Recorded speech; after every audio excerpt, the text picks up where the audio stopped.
I think the key there is district by district. I think that this should be a local decision that is made by local health officials as well as local superintendents. But I think it's important to acknowledge that the goalpost has moved throughout this COVID process when it comes to schools reopening. At first it was about flattening the curve, and then it became about, well, we can't go back until there's no cases and we have a vaccine.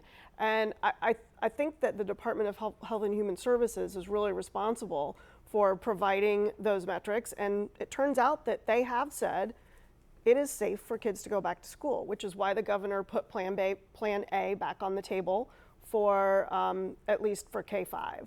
So I think that it's also important to realize that it's possible for schools to reopen, giving parents a choice and giving teachers a choice. Teachers who are immunocompromised and for whom it's not safe to be back in school should have the option to teach remotely, just as parents need to have the choice to say, my child needs to be back in school, or my child cannot be back in school for this reason.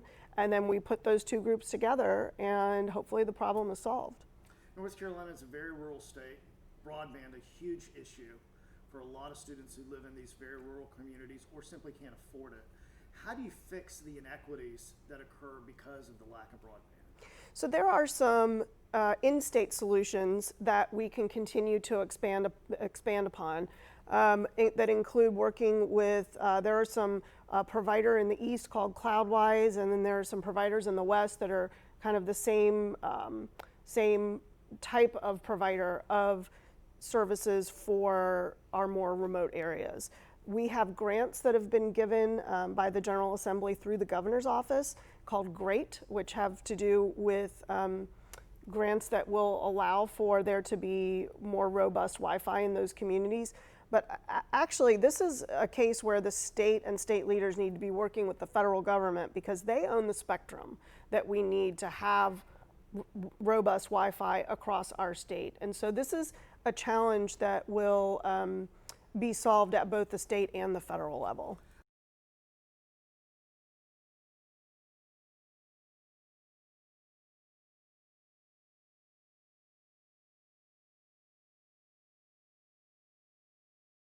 Yeah, that's a great question because 67% of 8th graders in North Carolina start high school not reading and doing math proficiently. And we are average compared to the rest of the country. And yet we're spending more money on education than ever before. Right now in North Carolina, we are targeting resources to 3 different groups in particular. So everybody's got the same amount of base funding from the state. That's the way our funding system works in North Carolina. And it's about $7,900 per student. But then if a school has children with exceptional needs, English language learners, and children who are low-income students, they receive an allotment for each of those kinds of students so that they have more funding. That's called targeted funding as opposed to a blanket strategy of funding. And so consequently, we fund high poverty schools at a rate of 33% higher than our non-high poverty schools. And so I think that when we think about the fact that achievement hasn't moved, we haven't moved the needle for achievement for our students of color and our low-income students for close to 40 years. These numbers have been stagnant and in some cases have fallen. So I guess my point is that no matter which political party has been in charge and no matter how much money we've appropriated or not appropriated, we haven't moved the needle on achievement for students. So we have to stop doing the same thing over and over again, do some root cause analysis and figure out why this is.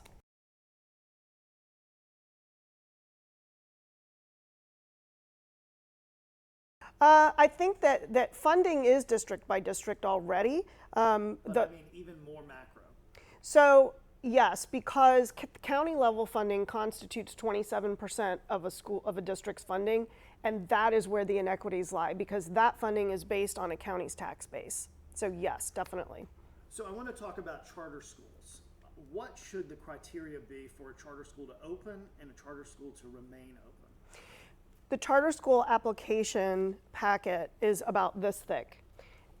When I was Governor McCrory's education advisor, part of my job was working with the Charter School Advisory Board at those applications to see, to make recommendations to the State Board of Education, who ultimately decides whether or not a charter school is able to open. It is extremely rigorous process. It is very cumbersome, and most charter schools are turned down the first time, and then they can always come back. I mean, I remember reviewing applications where it was their fourth time around.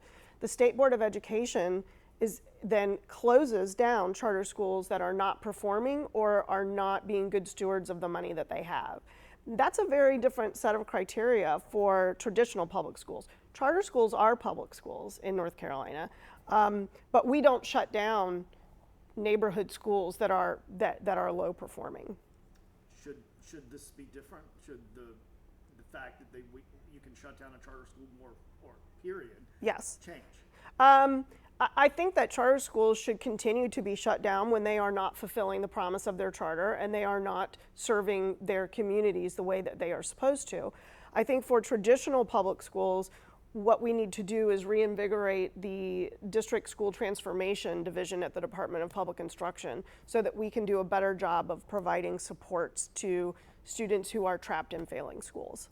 Teacher pay certainly has been a headline for decades and decades in North Carolina.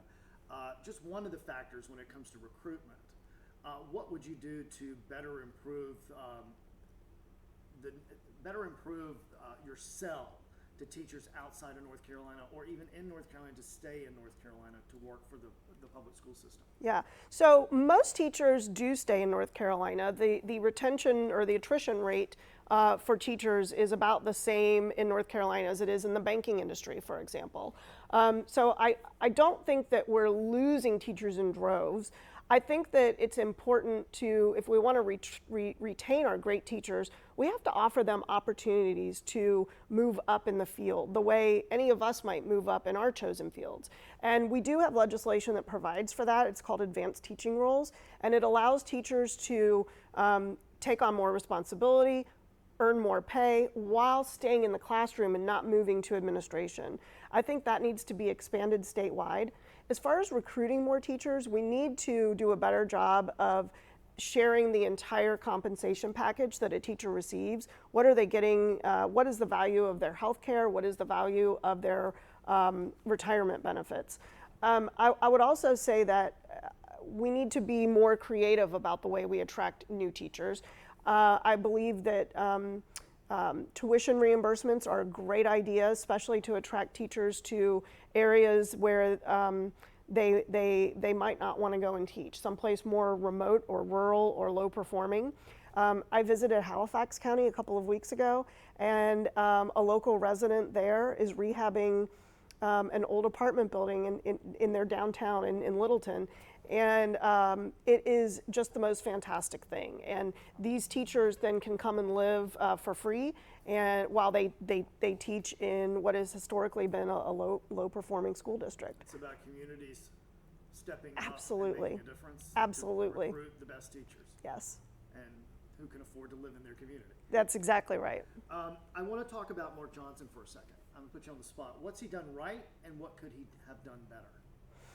I think moving the Center for Safer Schools from the Department of Public Safety to the Department of Public Instruction was a good idea. I think that he has tried to do some things that were outside of the box, but I think that when you start off, anytime someone comes into office and the first thing that happens is a lawsuit, I think that's problematic. I think that the State Board of Education that we have right now, they are a very high functioning board, and I think that there has to be healing between the Office of State Superintendent and the State Board of Education.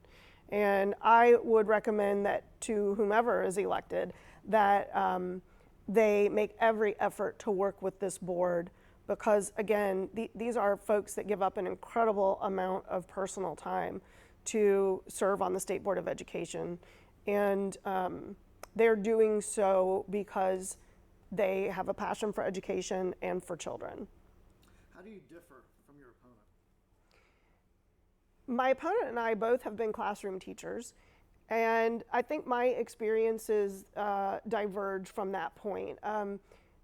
I have spent, I've had a lot of different kinds of education experiences. So I did teach for 10 years. I served as a turnaround coach in high poverty schools for 3 years across the country. I've been a governor's education advisor. I worked at the UNC system under President Spellings, and now I lead a nonprofit 100% online university, Western Governors University, North Carolina. Our mission is to expand access to higher education for those who wouldn't have it otherwise. And so I would consider myself an expert in online education, which is something we could use right now. My opponent is the endorsed candidate of the Teachers Union, which is a very controversial organization in North Carolina.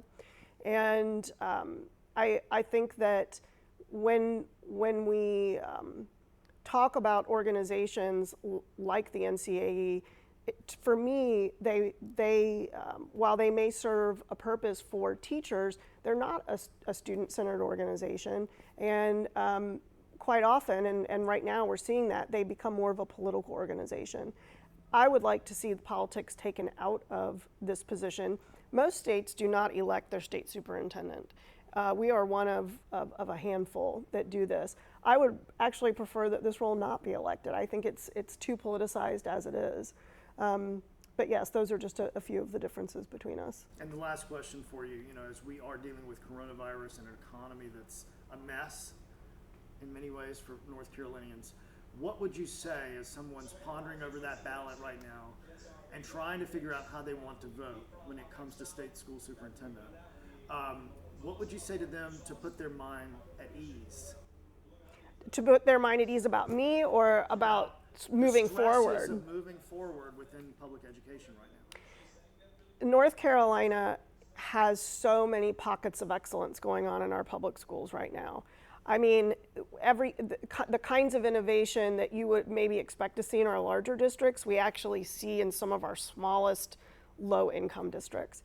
And those kinds of innovations and just sheer determination on the part of those districts to provide an exceptional education experience for their students really give me hope. We have superintendents out there who are embracing the charter school in their community, as well as the private school in their community and the homeschool parents in their community, and really viewing children as everyone's responsibility. It's just like what you said about the community. It really does take a whole community to make education work for every child.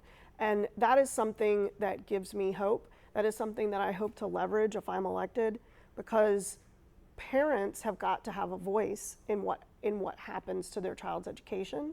And I think that these smaller districts are just great templates for how we can do that on a larger scale.